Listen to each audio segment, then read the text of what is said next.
Jamaican government denies searching Trinidadian minister at Tandy Airport. So, who did? Good evening and welcome to Primetime News on air and online at onespotmedia.com. I'm Andrea Chisholm. Also this evening, government and opposition condemn terror attack in London. And DPP Paula Llewellyn again in the line of fire. This time, it's from an attorney. There's also the business review, sports and weather in the newscast, so stay tuned. The news in detail right after. Welcome back to Primetime News and a special welcome to viewers on onespotmedia.com. A reminder as well that you can watch TVJ Live by downloading our One Spot Media app in the Google Play Store or the App Store. That's the number 1 followed by the word Spot Media.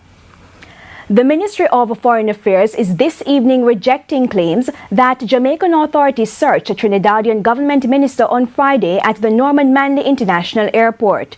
Trinidadian Minister Ayanna Webster Roy was reportedly searched while preparing to board a flight after attending a conference in Jamaica. But in a release this afternoon, the Office of the Prime Minister said the search was not done by Jamaican immigration or customs officials nor security personnel retained by the government. Foreign Affairs Minister Kamina Johnson-Smith stated that the search was done by a private security company retained by the airline on which the Trinidadian minister and her delegation were traveling.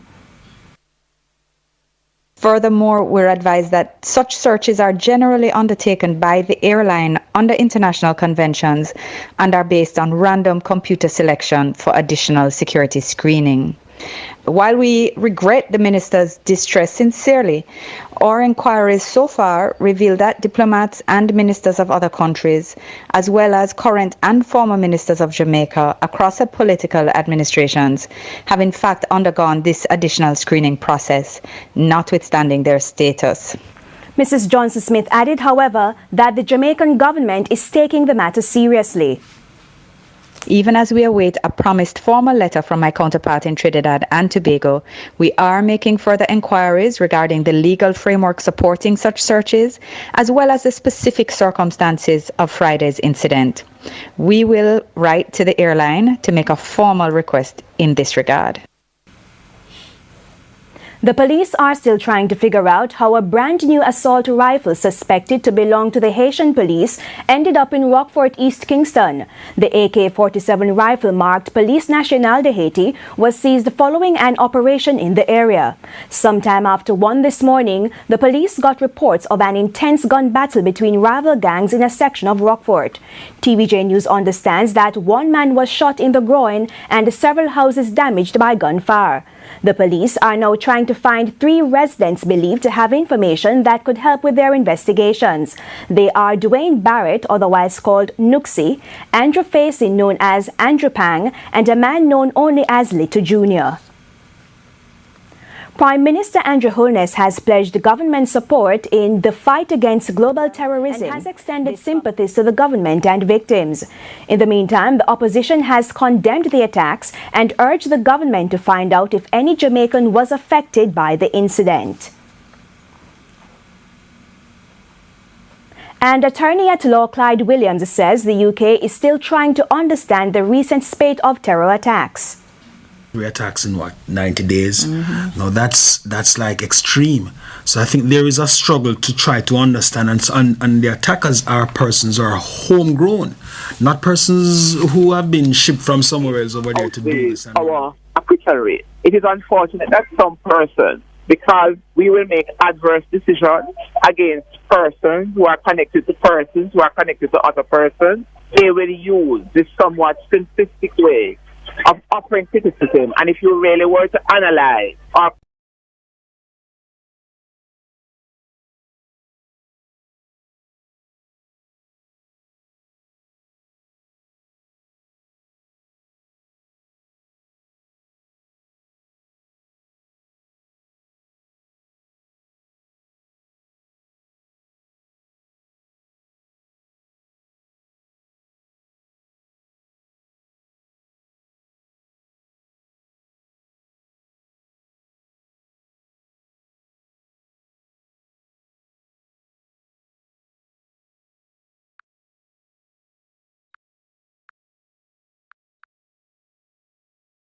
desperately thirsty for a whole lot more than a trickle of business activities is St. Thomas.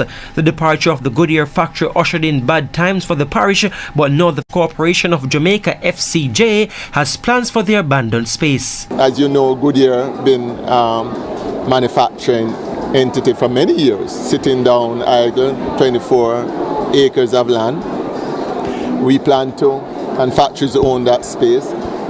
We believe it's prime time for this be redeveloped for the benefit of St. Thomas. That has been seen as a forgotten parish. In addition to tourism and revenue from heritage activities, there are expectations from business process outsourcing. It also will reduce migration of residents in urban to the city that's already crowded. It will present a new social order in how we do business, because it will be certainly security will be led by the state. However, residents of St. Thomas have heard of investment promises in the past.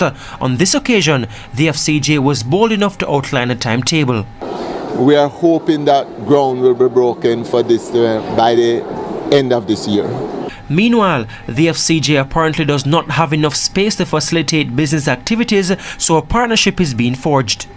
At this point, we have 4 major enterprise projects. The chairman has just highlighted the Morant Bay project. We're also looking at 3 other big projects. The biggest of them all is the Nagazed Technology Center, where we expect to create 750,000 square feet of space, predominantly for BPO. Adjoining to that property of 24 acres is 16 acres. We're doing a joint venture with UDC. We're expecting in some way to mimic the design of Garment. Giovanni Dennis, TVJ News. In light of the recent flood rains, opposition leader Dr. Peter Phillips is still taking issue with the government over its effectiveness of its multi-million-dollar drain cleaning program. Dr. Phillips chided the government for not effectively addressing the issue of climate change. Dr. Peter Phillips is a politician who has been busy making the rounds to sell the PNP's message in what has been dubbed a listening tour. Mandevista was the focus over the weekend, with farmers, vendors, teachers and members of the business community being engaged on a raft of issues. One such issue, the state country's drainage system following the devastating impact of heavy rains some 2 weeks ago. Prime Minister Andrew Holness has promised to conduct a review of the country's drainage system, but for the opposition leader, the failure to upgrade our drainage system with the intensification of the rainfall events would be a dereliction of responsibility on the part of governmental authorities in the country.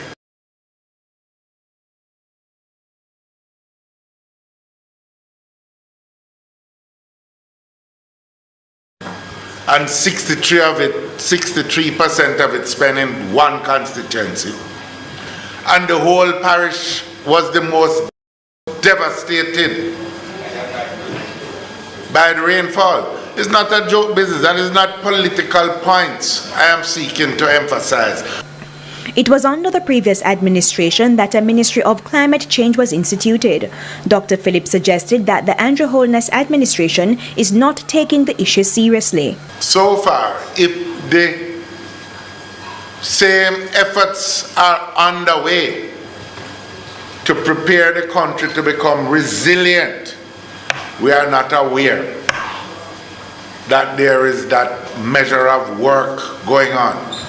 It does not only affect culture, but it affects particularly tourism too, and the linkage between agriculture and tourism is well known. Meanwhile, regarding crime, it was trending down in the previous 4 years. It is now trending up again. But then and now, and even before, it was too high. And there's the question of that has been posed. Have we reached a tipping point where it's going to be impossible to reverse it. I don't share that view.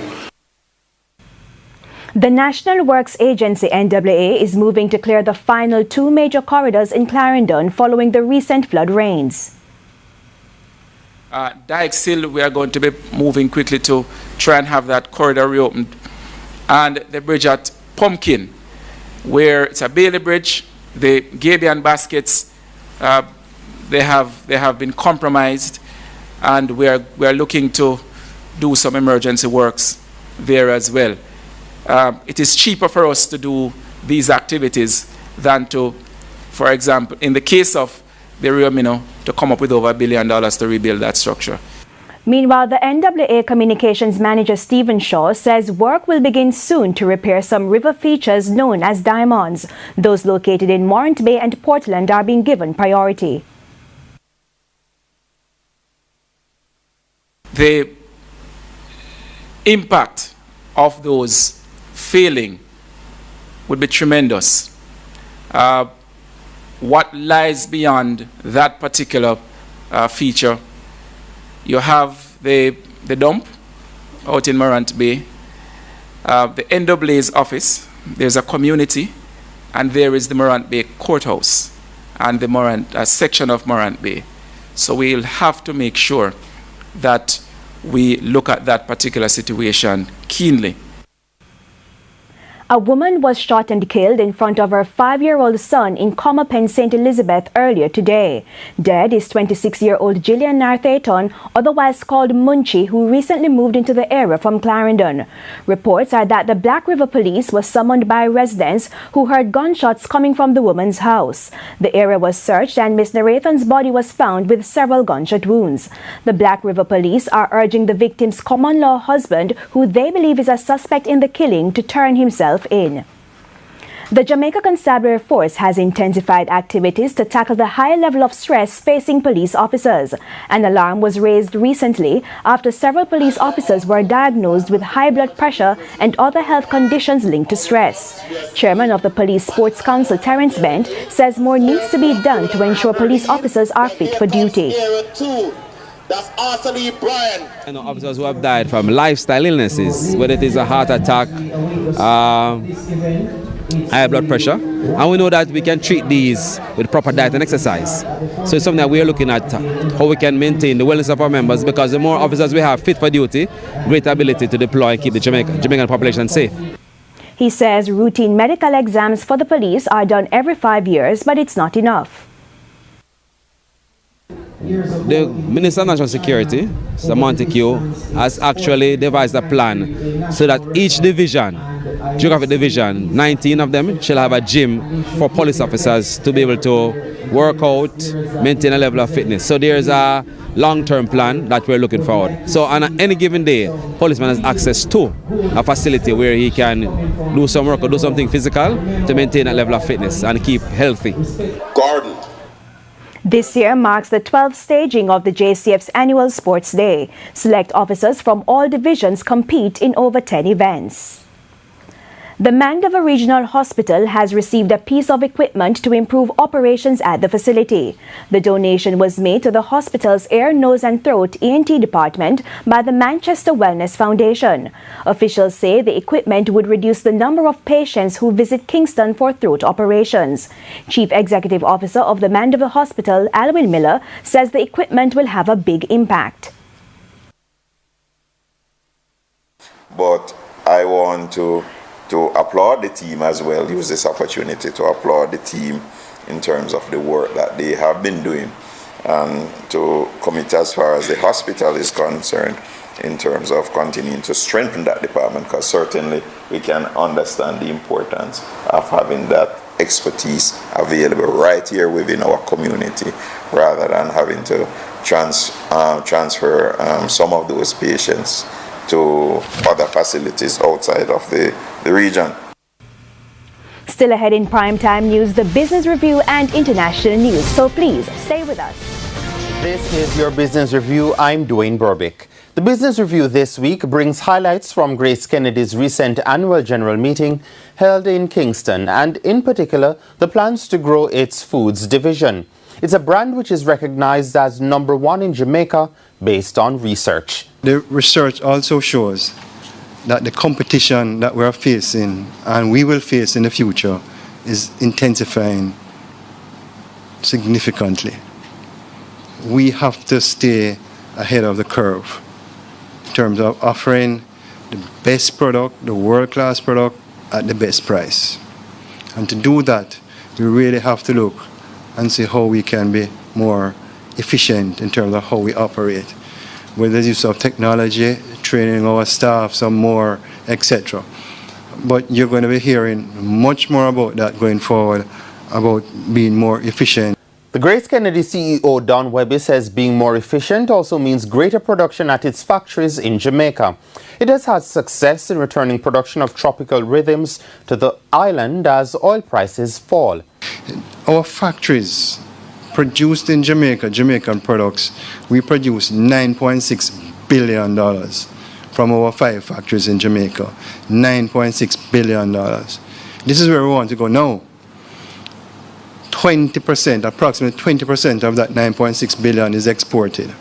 I have challenged my team that I want that figure to be doubled by 2020, because that, I believe, is where we're going to see significant growth in our manufacturing plants in Jamaica. He said it will include producing cheese spread for the Haitian market. And in addition, Mr. Webby says the company is exploring a frozen foods factory in Denby, Clarendon. Those apart, he said Grace Kennedy hopes to tap into the healthy lifestyle market. We're going to be focusing much more on the healthy foods category. Much more than before. So, for example, our tropical rhythms, we're looking at the sugar content there with an aim of reducing the sugar content in the tropical rhythms. And we are going through very carefully through our innovation unit and GCM unit of how can Grace Kennedy introduce and really become dominant in Jamaica in the healthy foods category. The Grace CEO also said outside Jamaica his food products are performing well. In the United States, he's going after significant revenues with both the company's Lafay brand and Grace branded products. When you look in the Hispanic market, which is a $5 billion market in the United States, the Caribbean market in comparison is like $200 or $300 million US, right? You have the Goya brand here, and then you have a number of number 2 brands, Lafay, El Salvador, Iberia, and others. Our brand and our focus is that with the Grace brand and Lafay, we want to break out to be the clear number 2 in the United States. And I can assure you, as owners of this company, it's going to be a game changer. In Europe, Brexit is still a worry and plans are being explored to set up a factory in Germany. In Africa, similar plans are being made as the company seeks to get around import tariffs on its products in Ghana. That's the Business Review. I'm Dwayne Burbick. Good evening.